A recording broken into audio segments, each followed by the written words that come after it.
дар ҷумҳурии Тоҷикистон арзиши насби оинаҳои хира ва ё сиёҳ ба воситаи нақлиёт гарон шуд. Сабаби он ба боло шудани арзиши нишондиҳанда барои ҳисобҳо будааст. ҳоло як нишондиҳанда барои ҳисобҳо 64 сомонӣ мебошад.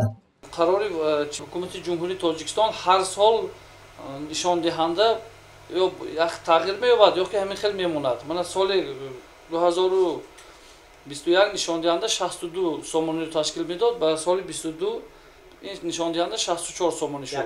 یک نشان دهنده. من چخیلی که گفتم نرخنامه ما از روی نشان دهنده میباشد. همین نشان دهنده اگر که نشان دهنده بالا رود اینم نرخ‌های هم بالا میرد. اگر که یک خیلی است به یگان خیلی تغییرات نرخنامه هم خیلی میست. نرخنامه نسب اوینه‌های خیره و یا سیاهی واسطه نقلات از روی سال برارشان فرق دارد.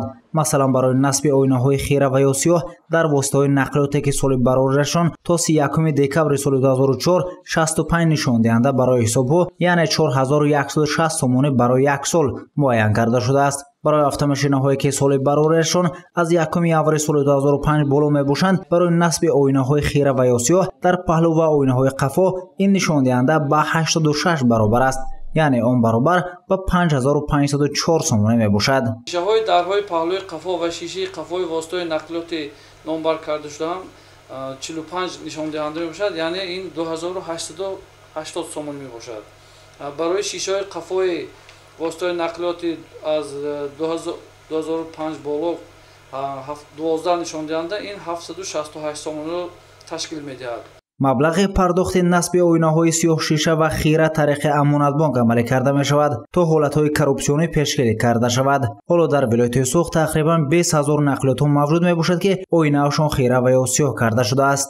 چون این برگک‌ها مقرر کرده شده است با 3 کاتگوری یعنی درجه درجه A, درجه B, درجه C چخیلی که گفتم درهای پهلوی و شیشه قفا درهای پهلوی قفا و شیشه قفا و شیشه قفا مطابق برگه که پول سپردهشان از طرف بازرسی دولت اتومبیلی برگه های برای اجازه نامه آینه سیاه و خیره رایگان داده می شود. ساکنانی که بدون چیپتا آینه автомашин خود را سیاه و یا خیره کردند جریمه بندی کرده می شوند. ارزش جریمه آنها 8000 سومونی است. شهروندانی که هنگامی آینه سیاه شیشه در قلمرو جمهوری ترکستان اداره میکنند هنگامی که در بانک امانت بانک دولتی چیپتا میگیرند و مبلغ میسپرند هنگامی که با در مدت 10 شبانه روز آمده با شعبه بازرسی دولت اتومبیل قید نمانند نسبت آنها نیز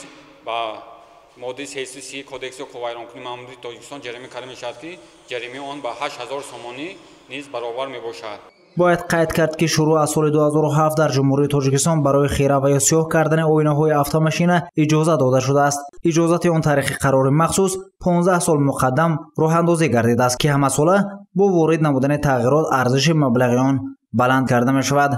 گزارش سید مختار سید انور، نعیم جان ایوبов برای برنامه اطلاعاتی خبر.